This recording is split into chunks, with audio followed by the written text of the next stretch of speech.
જૂનાગઢમાં પશુઓમાં ફેલાતું lumpy virus ન ફેલાય તે માટે તંત્ર દ્વારા વિશાળ અભિયાન શરૂ કરવામાં આવ્યું છે।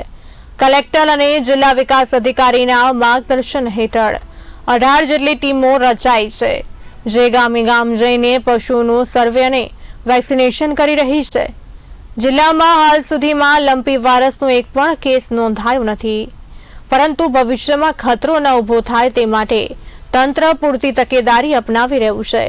અત્યાર સુધીમાં આશરે 5400 જેટલા પશુઓને રસી આપી દેવામાં આવી છે। આ વેક્સિનેશન ખાસ કરીને એવા પશુઓ પર કેન્દ્રિત છે જેઓ વાયરસનો ભોગ બનવાની વધુ શક્યતા ધરાવે છે। રાજ્યના અલગ અલગ જિલ્લાઓમાં જે લંપી વાયરસના કેસ નોંધાતા ગાંધીનગરથી મળેલી સૂચના મુજબ જિલ્લા વહીવટી તંત્ર એટલે કે માનનીય કલેક્ટર સાહેબ અને માનનીય જિલ્લા વિકાસ અધિકારીના માર્ગદર્શન નીચે આપણા જિલ્લામાં 18 જેટલી ટીમો કાર્યરત છે, જે જિલ્લાના દરેક ગામમાં, દરેક તાલુકાના દરેક ગામમાં સર્વેની કામગીરી ચાલુ છે।